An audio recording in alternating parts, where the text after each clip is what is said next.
Assalamualaikum Bang Abdullah ya Mahua, apa kabar? Waalaikumsalam warahmatullahi wabarakatuh. Alhamdulillah Mas Ihsan, Alhamdulillah, sehat sehat. selalu Bang Iya. Dullah ya pagi hari ini. Masya Allah, gimana Bang Alhamdulillah. Dullah kiriman saya suara Umi Kalsum udah dengar pagi-pagi Bang. Iya, iya, Tapi iya. memang musik ini menjadi pembicaraan di Amerika ketika orang Indonesia itu Putri Aryani ini menjadi sorotan dunia. Apalah yang ingin kita bincangkan pagi ini Bang tentang 6.000 lebih pejabat yang belum lapor ke KPK. Kok bisa gitu? Kan udah ada kasus pajak tuh entah kemana tuh urusan berapa ratus miliar itu, triliun ya. Juga tentang Bang Luhut kemarin, Pak Luhut ini yang disidang 5 jam. Saya ingat jadi kalimat Bang Dullah zaman baheula itu tentang lembaga swadaya masyarakat. Mau diaudit ribuan ini ada, ratusan ribu ini. Akan kerja baru ini ya. Apa yang menyebabkan penghargaan terhadap LSM ini kok berbalik dari sebuah penghargaan menjadi sebuah kecurigaan gitu Bang Dullah. Itu yang kedua Bang. Tapi yang ketiga mungkin Bang Dullah bisa mengingatkan tentang bangsa kita ini sedang berada dalam persimpangan apa yang terjadi. Silakan Bang Dullah, sementara itu mungkin akan kita bincangkan mulai dari apa tuh Ya, yang daftar-daftar itu Bang. baik. Mudah-mudahan pendengar Radio Rasil pada pagi hari ini semua dalam keadaan sehat walafiat dan Amin. kemudian kita bisa meningkatkan kualitas individu, keluarga, dan masyarakat bangsa dan negara. Pertama soal HKPN, laporan harta kekayaan penyelenggara negara. Sebenarnya itu kan lahir dari Undang-Undang Nomor 28 tahun 1999 karena Orde Baru itu sangat kental KKN-nya, tapi KKN-nya itu terfokus pada eksekutif. Jadi pada zaman Orde Baru itu disebut dengan eksekutif happy. Jadi kekuasaannya luar biasa di eksekutif. Nah, tapi setelah begitu reformasi, Undang-Undang Dasar 45 di amandemen menjadi Undang Nomor 2002, maka kemudian Indonesia itu sudah masuk kepada satu negara yang relatif liberal atau bahkan federasi seperti itu. Sehingga demikian tadinya eksekutif happy, artinya korupsi di eksekutif. Sekarang ini korupsi sudah meliputi semua eksekutif, legislatif, yudikatif, BUMN, BUMD. Bahkan kemudian ada istilah yang populer kalau zaman Orde Lama itu korupsi di bawah meja, Orde Baru korupsi di atas meja, Orde Reformasi mejanya di bawah kabur sekalian seperti itu. Nah, jadi itu dasarnya Orde Reformasi ini. Nah, itulah sebabnya maka lahirlah konsep LHKPN itu supaya kemudian semua pejabat penyelenggara negara itu melapor harta kekayaannya. Sebagai orang yang terlibat di KPKPN selama 4 tahun yang turut menyusun LHKPN itu, targetnya adalah bukan kita melarang orang kaya, tidak dalam Islam, tidak ada tidak boleh orang kaya atau larang kaya, tidak. Berbeda dengan komunis, tidak ada kekayaan pribadi, semua diatur atau diurus dikuasai oleh negara yang distribusi, atau di kapitalis itu sekaya-kayanya sesuka hatinya. Tapi dalam LHKPN berdasarkan Pancasila dan Undang-Undang 45, khususnya sila pertama Pancasila dan pasal 29 ayat 1 dan 2 Undang-Undang 45, maka kemudian orang bisa kaya sekaya-kayanya, tapi cara memperoleh kekayaan itu tidak bertentangan dengan undang-undang, tidak bertentangan dengan peraturan perundang-undangan, apalagi yang beragama. Kemudian cara menggunakannya itu juga tidak bertentangan dengan undang-undang seterusnya.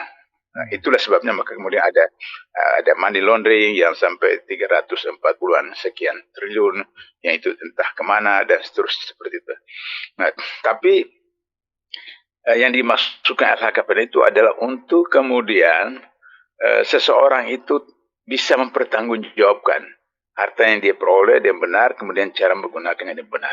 Nah, itu sebenarnya motifnya. Jadi kalau Mas Ikan punya mobil pribadi, kemudian dijaga betul, setiap hari dibersihkan, 1 bulan sekali dimasukkan bengkel servis, dibersihkan dan seterusnya.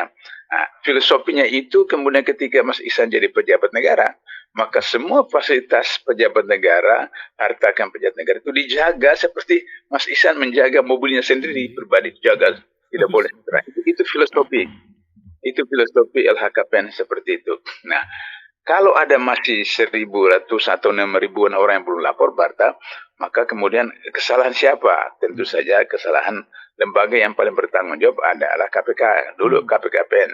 KPKPN dibubarkan, dimasukkan menjadi satu direktorat di KPK. Maka KPK bertanggung jawab untuk kemudian kenapa mereka ada sampai ribuan yang tidak lapor, berarti KPK tidak serius, KPK tidak melakukan sosialisasi yang jelas seperti itu, sehingga ada yang ribuan yang tidak melaporkan kekayaan. Yang kedua adalah instansi terkait. Instansi terkait yaitu kementerian-kementerian itu menterinya yang harus di kementerian itu ada irjen, inspektur jenderal yang harus mengawasi bagaimana tingkah laku seorang pejabat atau seorang ASN. Sehingga begitu maka kalau menterinya tidak becus, menterinya tidak bisa menjaga anak buahnya, maka terjadi seperti ini. Nah, menteri itu anak buah siapa? Menteri itu anak buah presiden. Maka kalau misalnya presiden itu serius, presiden itu konsen terhadap soal pemberantasan korupsi, dia akan memerintahkan kepada para menterinya agar supaya semua bawahannya itu harus lapor. Atau misalnya kalau ada yang tidak melaksanakan perintah undang-undang, maka kemudian diberikan sanksi. Sanksinya bisa menteri itu dicopot. Yang kedua adalah bahwa anggaran untuk kementerian itu diturunkan sebagai sanksi, sehingga kemudian akhirnya pegawai-pegawainya tidak bisa melakukan kegiatan secara optimal. Maka kemudian tahun berikutnya mereka harus memperhatikan itu. Yang ketiga, sebenarnya KPK pada periode saya masih di sana, di setiap kementerian sudah ada pejabat khusus yang punya tanggung jawab di bawah sekjen masing-masing kementerian untuk menangani LHKPN itu. Setiap tahun itu dilaporkan dan seterusnya seperti itu. Nah, jadi berarti ini kan ada satu masalah di mana kementerian tidak berfungsi, presiden tidak berfungsi, tapi juga pejabat yang bersangkutan itu punya masalah di hartanya. Iya, punya masalah. Ya, katakan seperti Rafael kan. Ya, Rafael itu dia bilang bahwa mobil yang 1,8 M itu bukan punya dia, tapi punya abang dia, seperti itu. Nah, pengalaman saya di KPKPN 4 tahun, saya tahu bahwa kalau orang melaporkan hartanya, maka kemudian dia ada punya dokumen. Apakah PBB, apakah sertifikat, dan seterusnya. Nah, tinggal lagi nanti apakah dokumen itu sah atau tidak, dokumen itu dibeli atau tidak. Yang kedua, kalau dia tidak laporkan, maka berarti itu bermasalah. Nah, contoh misalnya, Rafael mobil mewahnya itu tidak dilaporkan karena bermasalah. Seperti bagaimana mobil 1,8 M dia beli hanya dalam 1 tahun seperti itu gimana dari uangnya dapat seperti itu. Nah, itu. Jadi oleh karena itu maka ada kelemahan dalam Undang-Undang 28 tahun 99 tentang laporan harta kekayaan penyelenggara, di mana ketika salah seorang pejabat negara tidak melaporkannya, maka kemudian sanksi cuma sanksi administratif. Nah, sanksi administratif itu dikenakan oleh atasan langsung. Jadi kalau misalnya ASN di bawah menteri atau di bawah gubernur atau wali kota bisa memberikan sanksi. Tapi kemudian menteri tidak bisa memberi sanksi kepada gubernur. Karena gubernur itu bukan bawahan langsung lagi menteri. Dulu iya. Tapi dengan sistem kita, sistem pilkada, maka kemudian gubernur tidak bisa dipecat oleh menteri. Gubernur juga tidak bisa dipecat oleh presiden. Begitu juga wali kota, bupati, bukan bawahan dari gubernur. Karena kita sistem pilkada. Jadi ini yang saya katakan, bahwa kita ini sebenarnya sudah federasi. Bukan lagi republik, tapi federasi. Tanpa terasa kita sudah federasi seperti itu. Nah, kemudian ya, sudah seperti federasi. Nah, untuk itu maka kemudian harus kalau mau di amandemen undang-undang KPKPN itu tentang LHKPN, maka sanksinya harus diberikan oleh KPK. Nah, yang dilakukan selama ini kan cuma mau menjadi caleg, menjadi calon presiden, wakil presiden, calon gubernur, bupati, wali kota, laporkan LHKPN. Tapi dalam pengalaman saya itu yang ribuan orang itu dalam waktu cuma relatif singkat, bagaimana mau diverifikasi? Paling cuma di administrasi, data administrasi. Tidak dilakukan verifikasi di lapangan. Nah, sehingga dengan begitu, maka terjadilah kasus korupsi ketika pilkada, pilpres, dan pemilu itu karena mereka begitu terpilih, keluarkan uang 5M, 10M, berapa puluh M, kan begitu jadi pejabat, jadi gubernur, bupati, wali kota, menteri, presiden, wakil presiden, harus ganti rugi kan, ongkos yang keluar, itulah terjadi macam-macam proyek-proyek seperti itu yang kita kenal dengan kasus money laundering di Kementerian Keuangan. Saya dapat informasi terakhir bahwa bukan 165 triliun yang di bea cukai Jakarta itu, tapi ada 3.000 triliun. Itu saya dapat informasi terakhir 3.000 triliun dari soal pemasukan melalui bea cukai impor dan itu luar biasa seperti itu. Jadi kalau 365 itu seberapa saja kan, berapa persen daripada 3.000 triliun seperti itu. Nah, jadi ini soal LHKPN. Yang kedua soal LSM. Jadi ada indikator yang menarik. Kenapa sampai ribuan ada LSM? Nah, kalau ada ribuan LSM, itu berarti bahwa instansi pemerintah, instansi lembaga negara itu tidak berjalan secara optimal. Karena kalau misalnya instansi lembaga negara, kementerian, pejabat pun itu berjalan sebagaimana mestinya, inspektorat atau irjen tahu maka kemudian masyarakat atau aktivis tidak repot-repot untuk melakukan advokasi, tidak repot untuk melakukan penelitian, kenapa begini. Nah, karena kementerian berjalan, gubernur berjalan, bupati berjalan, wali kota berjalan. Itu satu. Yang kedua, sebenarnya kan pemerintah harus berterima kasih kepada LSM itu, bahwa LSM itu membantu pemerintah dalam mengungkap kasus, membantu pemerintah dalam mengadvokasi, membantu masyarakat dalam hal bagaimana meningkatkan kesadaran. Katakanlah misalnya Walhi. Walhi itu kan luar biasa. Itu lingkungan hidup kan, ya, ya, mereka mengadvokasi. Coba kita lihat sekarang ini, hari ini kita lihat kalau hujan satu hari saja dari Aceh sampai Papua itu banjir. Kenapa banjir? Karena pohon-pohon ditebang sesuka hati. Saya masih ingat tahun berapa, 2002 atau 2003, saya sponsori mahasiswa dakwah UIN Ciputat KKN di Banten, di Baduy Luar. Lantas kemudian beberapa hari saya dengan yang laki-laki, karena ada perempuan juga ikut masuk ke Baduy Dalam. Baduy Dalam itu jalan kaki itu 3 atau 4 jam, naik gunung turun gunung sampai di Baduy Dalam itu nggak bisa naik motor pun nggak bisa, mesti jalan kaki karena jalan sampai di dalam. Kemudian saya temukan luar biasanya itu adalah mereka tidak pakai listrik, pakai lampu saja minyak, tidak pakai listrik. Ya, tidak pakai listrik. Kedua, mereka tidak mandi, tidak pakai sabun. Jadi saya tanya, mandi pakai apa? Pakai daun bidara. Kan ada hadisnya itu kan, Nabi pakai daun bidara. Iya. Saya lihat di sungai. Ya, saya lihat di sungai di belakang kampungnya itu bersih, jernih. Nah, jadi saya tanya kenapa tidak pakai sabun? Karena kulit sabun itu tidak bisa hancur. Nah, kemudian mereka tidak. Sungai. Masya Allah. Iya. Mereka gosok gigi itu tidak pakai pasta, tidak. Sebenarnya jadi gosok gigi gimana? Ya pakai akar yang persis seperti Rasulullah. Padahal ini orang. Ya, padahal orang ini tidak beragama. Kan Baduy Dalam itu kan tidak beragama. Apa itu? Iya, animis. Kemudian di pinggir kampung itu saya lihat ada tempat simpan padi. Bentuknya seperti piramida begitu. Ada yang 1, ada yang 3, ada yang 5, dan itu bergantung daripada status masing-masing rumah tangga. Saya tanya ini kapan dibuka?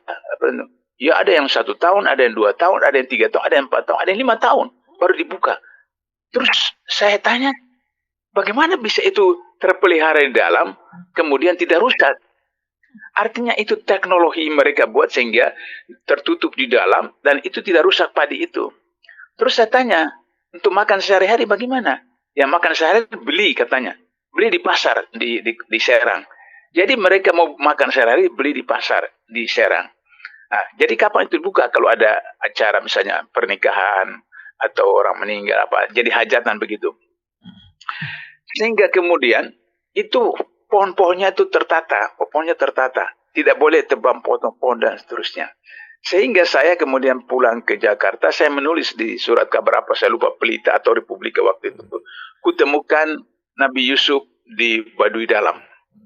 Jadi itu kan konsep Nabi Yusuf, bahwa kemudian ketika dia kemarau tujuh musim, maka waktu musim panen 7 musim disimpan untuk kemudian kemarau 7 musim, bisa seperti itu. Dan kalau misalnya tidak ada orang Baduy Dalam itu, Tangerang itu sudah banjir, karena mereka memelihara hutan itu luar biasa. Nah, jadi ini contoh saja di mana tahun 2007-2008 KPK tangkap 3 gubernur berturut-turut. Hat-trick itu. Karena apa? Karena korupsi antara gubernur dengan pengusaha HPA. Sehingga kemudian di sana itu ada satu daerah 8,2 hektar hutan rusak per menit. Bayangkan Mas Islam, per menit 8,2 hektar. Nah, jadi kali 60, kali 30, kali 12, berapa juta hektar itu. Nah, ini peranan wahyi. Mengawasi, dia membuka ini semua. Dia pengawasi. Kemudian katakanlah ICW. ICW itu kan luar biasa, dia membantu KPK dalam mendeteksi pejabat-pejabat yang punya kekayaan segala macam. Nah, jadi oleh karena itu maka seharusnya LBP ini berterima kasih kepada LSM itu yang bisa membantu pemerintah. Kemudian yang ketiga, kalau memang mereka dapat bantuan dari asing, oke, saya setuju diaudit. Tapi juga kemudian audit juga semua lembaga-lembaga pemerintah, lembaga-lembaga diaudit juga sama mereka.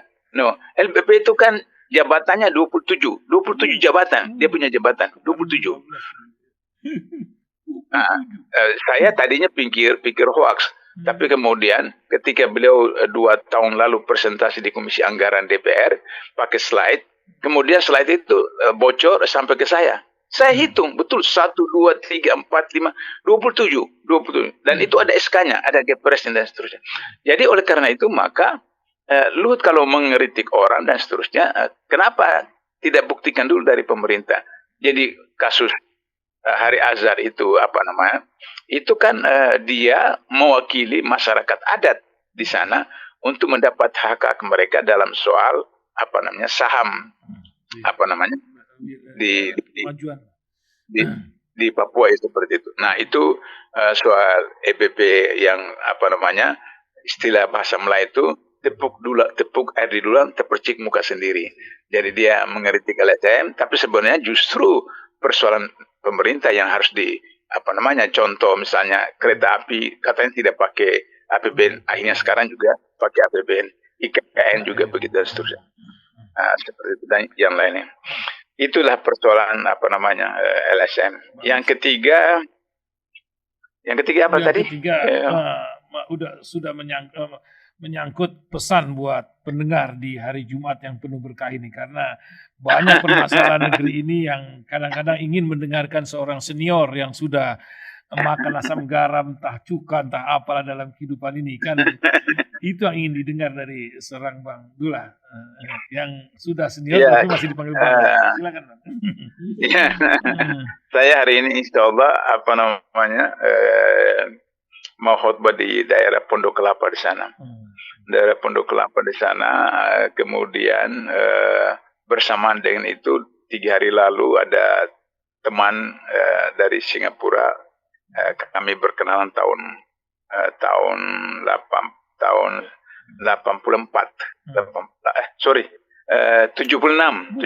kenal di Singapura waktu masih mahasiswa. Iya, masih mahasiswa. 76 belum. Itulah kalau pelarian itu kan 84. Network ya, perlu network ini. Network masa remaja. Iya. Lanjut. 76. Jadi saya ke sana waktu itu Sekjen PBHMI, jadi saya buat training di Singapura. Ada sekitar 20-an orang. Yang menarik buat saya itu ada dari 76 sampai sekarang masih komunikasi dengan mereka. Jadi kalau saya ke Singapura, ya paling tidak 10 orang ketemu lah dalam situ. Dan luar biasanya adalah Halimah, presiden Singapura itu sekarang, itu salah satu kader saya yang saya training seperti itu. Sehingga kalau dia karena jabat pada waktu sekarang dia presiden kan, Halimah.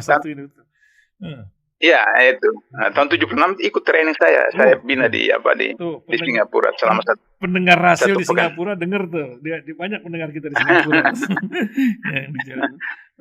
Ya, nah jadi ini salah satunya. Sekarang dia sudah bisnis, mau ketemu saya karena mau bicarakan soal. Saya tahu ini persoalan IKN, saya tahu, tapi dia tidak ngomong, tapi saya tahu adalah bahwa kemarin Jokowi di Singapura mengatakan bahwa pergantian presiden tidak akan mempengaruhi proyek-proyek yang ada. Artinya bahwa tetap saja kereta api jalan, IKN jalan, dan lain-lain seperti infrastruktur dari Aceh sampai Papua akan jalan. Sehingga investor bisa masuk seperti itu. Nah, jadi saya akan bicarakan itu kalau memang betul bahwa Singapura serius, tapi saya harus jelaskan peta yang ada. Sebab kreditor terbesar di dunia ada 3 negara yang memberi utang kepada kita. Indonesia. Yang pertama itu Singapura, yang pertama Singapura, kedua Amerika, ketiga Cina.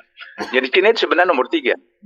Yang pertama itu Singapura, yang kedua Amerika, ketiga Cina. Nah, ini yang kemudian beberapa waktu lalu saya beritahu kepada teman-teman timnya Anies bahwa ini hati-hati karena sekarang mau ekspor pasir ke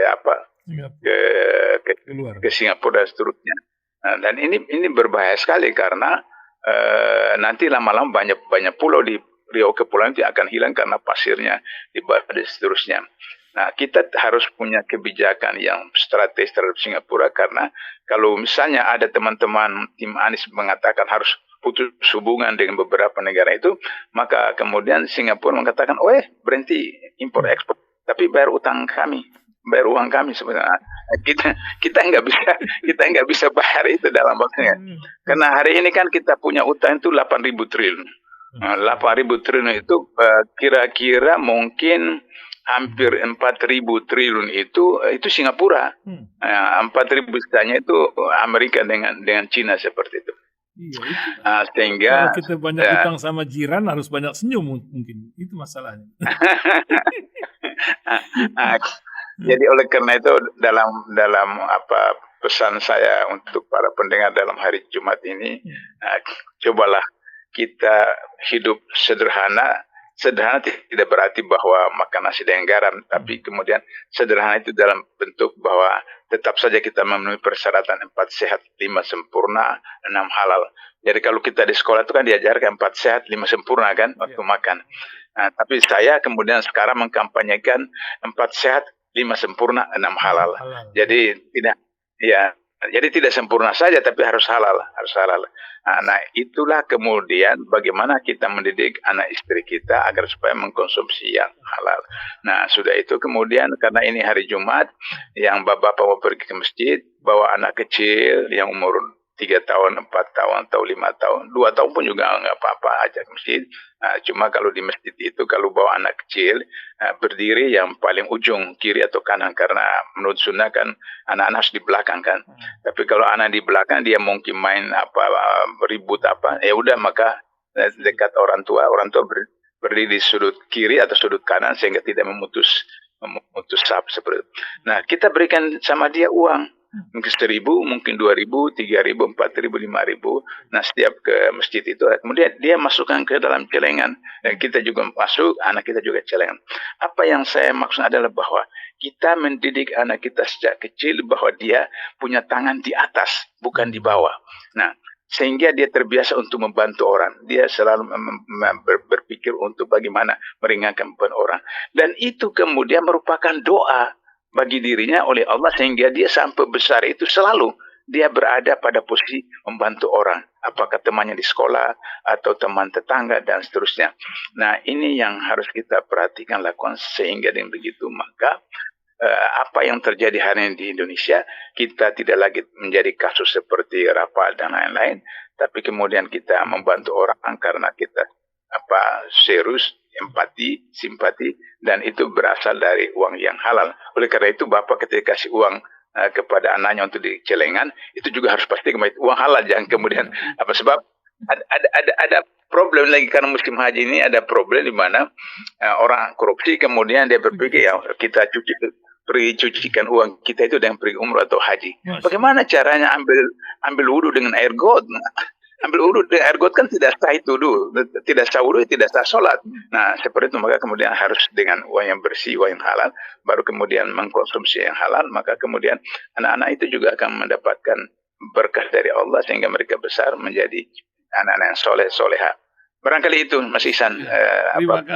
Terima kasih Bang Dullah pagi hari ini luar biasa. Pagi ini menemani dan selamat beraktivitas, selalu bermanfaat buat masyarakat banyak.